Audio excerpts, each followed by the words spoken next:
ஆண்களோடு பெண்களும் சரிநிகர் சமானமாக வாழ்வோம் இந்த நாட்டினிலே என்று பாரதியார் குறிப்பிட்டிருக்கிறார். அப்போ ஆண்களுக்கு பெண்கள் சரிநிகர் சமானமாக இருக்கிறார்கள். அவர்களுடைய வெளி தோற்றத்திலும் சரி, அவர்களுடைய நடை உடை பாவனையிலும் சரி, அவர்கள் எந்த வகையிலுமே இன்றைய பெண்கள் ஆண்களுக்கு நிகரானவர்களே. இன்னும் ஒருபடி மேல போய் நம்ம சொல்லணும்னா, ஆண்களை விட பெண்கள் அலுவலகத்திலே நன்றாக பணிபுரிகிறார்கள். வேலை செய்யும் இடத்திலே திறம்பட வேலை செய்து எத்தனையோ விமான ஓட்டி பைலட் என்ற அளவில் இருக்கிறார்கள். இன்ஜினியரிங் தொழிலும் அவர்கள் செய்ய முடிகிறது. மிலிட்டரியில் இருக்கிறாங்க. அப்போ பண்டைய நாட்டில் நடந்த அநீதிய ஆண் ஆதிக்கம் செலுத்தும் சில மனிதர்கள் இங்கு பிரித்தன்யா வீட்டினிலே அவளை துன்புறுத்தி, இது வெறும் ஒரு ஒரு மனிதனுடைய துன்புறுத்துதல் இல்லாமல் மொத்த குடும்பமுமே, அதாவது ரித்தன்யாவுடைய கணவர் கவின்குமார், மேலும் அவரது பெற்றோர் ஈஸ்வரமூர்த்தி, அவருடைய மனைவியார், 3 பேருமே அவரை கொடுமை செய்திருக்கிறார்கள். சாதாரண கொடுமை இல்ல, சொல்லொன்னா துன்பத்தை அந்த பெண் அனுபவித்திருக்கிறாள்.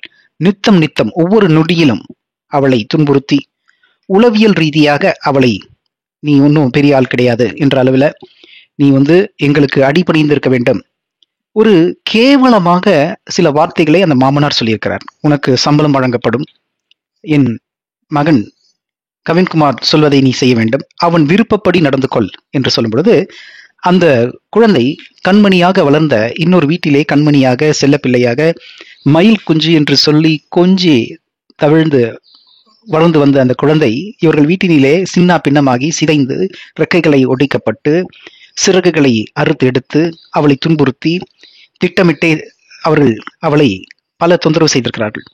அப்போ இங்க பெண்ணுடைய சுதந்திரம் பறிக்கப்படுகிறது.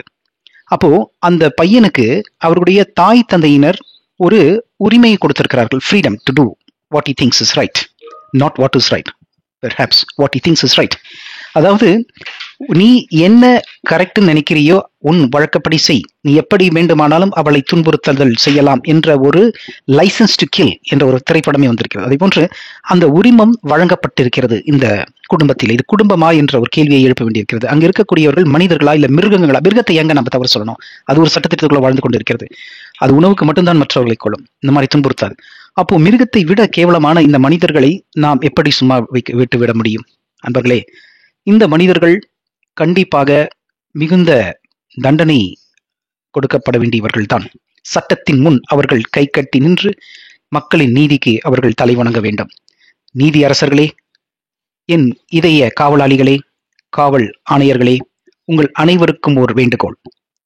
ரித்தன்யா என்கின்ற ஓர் பெண், ஒரு இளம் பெண், இன்றைய காலகட்டத்தில் வளர்ந்து வந்த இன்றைய தமிழக பெண், புதுமை பெண், பாரதி கண்ட புதுமை பெண். அவள் தைரியமாக இவற்றை உங்களிடம் உரைத்திருக்கிறாள். தயவு செய்து நியாய தர்மம் நேர்மை நீதிமானாகிய ஒவ்வொருவரும் இதை நியாயத்தோடு தக்க தண்டனை அவர்களுக்கு கொடுக்க வேண்டும் என்று மக்களுடைய கோரிக்கை. என் மனதை உலுக்கிய இந்த ரித்தன்யா என்னும் ஒரு சகோதரியின் ஒரு அவல நிலை பார்த்து என் மனம் விம்மி அழுகிறது. என் கண்களில் கண்ணீர் கோத்து தூங்கும் பொழுது கண்களில் வழிந்து ஓடுகின்றது, ஆராய் பெருக்கெடுத்து ஓடுகிறது. இந்த பாரதி சொன்ன நெஞ்சு பொறுக்குதலே கவிதைகள் மடவடவென என் மனதிலிருந்து வெளியே வந்து கொண்டிருக்கின்றன. என் அன்பு இதயங்களே, ஆண் ஆதிக்கம் வேண்டாம், பெண்களுக்கு சுதந்திரம் கொடுங்கள். பெண்களுக்கு சுதந்திரம் கொடுப்பதற்கு நீங்கள் ஒன்றும் உங்களிடம் உரிமை அல்ல. அவர்கள் சுதந்திர பறவைகளாக சிறகை விரித்து பறக்க விடுங்கள். அவர்களுக்கு அந்த உரிமை இருக்கிறது. பெண்கள் தூய்மையானவர்கள். சில ஆண்களை வைத்து பெண்களிடம் நான் சொல்லக்கூடிய ஒரே ஒரு வேண்டுகோள், எல்லா ஆண்களையுமே, ஆண் மகன்களையுமே நீங்கள் தவறாக எண்ண வேண்டாம். ஒரு 1% இல்ல அதிகபட்சமாக ஒரு 5%, 10% இருக்கக்கூடிய ஆண்களை வைத்து எல்லாரும் அப்படிதான் நினைக்காதீங்க. நீங்களும் அன்பு தவழும் ஓர் குடும்பமாக வாழ வேண்டும். உங்கள் இல்லத்திலே நல்ல மகவு பிறக்க வேண்டும். ஆண் மகவு, பெண் மகவு யாராக இருந்தாலும் நாம் விண்ணிலே செலுத்துவோம். நமது விண்கலம் மார்ஸுக்கு, செவ்வாய் கிரகத்துக்கு செல்ல வேண்டும். இலான் மஸ்க்கு போட்டியாக நம் நாட்டிலே உங்கள் குழந்தைகளும் உங்கள் மகள்களும் உங்கள் மகன்களும் இங்கு இந்தியாவிலே அவர்கள் கோலோச்ச வேண்டும் என்பதே நமது கலாம் அவர்களின், முன்னாள் அதிபர் கலாம் அவருடைய கனவு காண வேண்டும். அப்படி இருக்கும்போது இந்த விஷயத்தெல்லாம் நீங்க ஒதுக்கி வைங்க. நம்ம நீதி கிடைக்கும். நமது கடமைகளை நாம் செய்வோம். நமது பிள்ளைகளை சரியாக வளர்க்க வேண்டும். நல்ல கல்வியை கொடுங்க. அதோடு கூட வாழ்க்கை கல்வி, தியானம் என்றால் என்ன, உடல் என்றால் என்ன, ஒழுக்கம் எதற்கு வேண்டும், வள்ளுவர் சொன்ன ஒழுக்கம் விழுப்பம் தரலான் ஒழுக்கம் என்று சொன்னார்கள் அல்லவா. எதற்காக ஒழுக்கத்தோடு வாழ வேண்டும், நமது சுய ஒழுக்கத்தை பற்றி மகாத்மா காந்தி அவர்கள் எவ்வளவு பேசியிருப்பார். அவருடைய அந்த சுய ஒழுக்கம் எந்த அளவுக்கு மௌனம் என்ற நிலையில இந்தியாவுக்கு சுதந்திரத்தை வழங்க வைத்தது என்ற ஒரு குறிப்பும் அவர் சத்திய சுதந்திரில் குறிப்பிட்டிருப்பார். அன்பர்களே, உங்கள் குழந்தைகளுக்கு விரைவான வாழ்க்கையிலே அமைதியாய் காப்பது எப்படி, ஒரு பறவையை பார்த்து அன்பு செய்வது எப்படி, தியானம் செய்வது எப்படி, இயற்கையை நாம் வளங்களை பாதுகாப்பது எப்படி, நமது மரங்களை நாம் ஏன் கும்பிட்டோம், தமிழன் ஏன் மரங்களையும் நமது நட்சத்திர கோள்களையும் கும்பிட்டான் என்பதற்கான சான்றுகள் இருக்கிறது, சயின்டிபிக் எவிடன்ஸ் இருக்கிறது. உலகத்துல குளோபல் வெப்பம் என்று சொல்லுகிறார்களே, உலகம் சூடாகின்றதே, அதை பற்றி விழிப்பு நிலை கொடுங்க. இந்த மாதிரி நல்ல விஷயங்களை கொடுங்க. மனித உறவுகள்னா என்னன்னு சொல்லிக் கொடுங்க. பால் உணர்வு என்பது என்ன என்பதை பற்றி அவர்களுக்கு ஒரு கண்டிப்பாக ஒரு சிறந்த ஒரு பாடத்திட்டம் வேண்டும். அவர்களுக்கு சொல்லிக் கொடுங்க. தியானத்தை சொல்லிக் கொடுங்க. சில சித்தர்களுடைய பயிற்சி முயற்சிகளை சொல்லிக் கொடுங்க. அந்த சித்தர்கள் சொல்லிக் கொடுக்கக்கூடிய அந்த வளங்கள் மனதை வளப்படுத்தும் கலை, அதைத்தான் மன வளக்கலை என்று வைத்தார்கள். 18 சித்தர்களை பற்றி உங்களுக்கு தெரியுமா என்பது எனக்கு தெரியவில்லை. ஒவ்வொருவரும் ஒவ்வொரு சித்தர்களும் சிறப்பு மிக்கவர்களாக இருந்தால் தன் உடலை காட்டிலும் ஆன்மாவோடு அவர்கள் ஒவ்வொரு இதயங்களில் உள்ளே புகுந்து இன்றைக்கும் வரைக்கும் அதாவது இறப்பில்லாத இந்த சித்தர்கள் 1000 வருடங்களை கடந்து வாழ்ந்து கொண்டு தான் இருக்கிறார்கள். அவர்களிடம் நான் கேட்பது, இறைவா, சித்த பெருமானே, எங்கள் நாட்டை காப்பாற்றுங்கள், பெண்களை காப்பாற்றுங்கள், ஆண்களுக்கு அறிவை கொடுங்கள். சில ஆண்களுக்கு இந்த மாதிரி உணர்ச்சி வயப்பட்ட நிலையில் இருப்பவர்களுக்கு மனம் உளவியல் ரீதியாக உண்மைத்தன்மையை புரிய வைத்து அவர்களும் அதற்கு எஃபர்ட் எடுக்கணுங்க. எல்லாமே ஈஸியாக வந்துருமா? நீங்க எஃபர்ட் எடுக்கணும், உட்கார்ந்து தியானம் பண்ணணும், அமைதியா மனதில் வரக்கூடிய எண்ணங்களை ஓரளவுக்கு பார்க்கக்கூடிய அறிவையும் வலிமையும் நீங்க தெரிஞ்சுக்கணும். இதெல்லாம் ஒரு சில பயிற்சிகளை கத்துக்கணும்.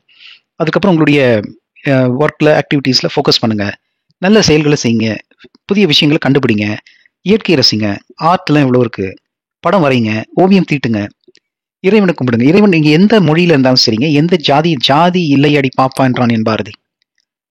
ஜாதி இல்லையடி பாப்பா, உயர் ஜென்மம் இத்தேசத்தில் எய்தியராயின் வேதியராயினும் ஒன்றே அன்றி வேறு குலத்தினராயினும் ஒன்றே, 1000 உண்டிங்கு ஜாதி இங்கு அந்நியர் வந்து புகழென்ன நீதி என்று சொன்னான். அன்பர்களே, இங்கு என்ன ஜாதி இருந்தாலும் நாங்கெல்லாம் அன்பு சகோதரர்கள், ஒருத்தருக்கு ஒருத்தர் அன்பை பரிமாறிக்கொள்ளும் சகோதரர்கள். நீ என்னையா என்கிட்ட நீதி சொல்றேன்னு வெள்ளைக்காரனை பார்த்து அன்னைக்கு சொன்னார். இன்னைக்கு நம்ம சொல்ல வேண்டியது, உலக ஒருமைப்பாட்டுக்கு நம்ம கிட்ட இருக்கக்கூடிய அந்த விழிப்புணர்வு நமது சித்தர்கள் நமக்கு கொடுத்த ஒரு வரதட்சணை. அதுதாங்க உண்மையான வரதட்சணை. ஏதோ பெண்களிடம் சீர்வரிசை வாங்காதீங்க, அதெல்லாம் ரொம்ப கேவலமான செயல். ஒரு பெண்மையாக அவர்களை மதித்து ஒழுக வேண்டும். தாயாக, தங்கையாக நமக்கு எவ்வளவு உதவிகளை செய்து கொண்டிருப்பவர்கள்.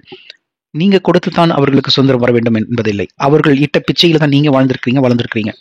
ஒரு பெண்ணுடைய பால் அருந்தித்தான் நீங்க வளர்ந்துருக்கிறீங்க. அப்ப நீங்க தானே அவர்களுக்கு திரும்ப செய்ய வேண்டும். நீங்க தானே உங்களுடைய கடமையை ஏற்க வேண்டும். தயவு செய்து தீய எண்ணம் படைத்த ரிதன்யாவின் மாமியார் போன்று இல்லாமல் நல்ல ஒரு பெண்மகளாக நீங்க முதல்ல வாங்க.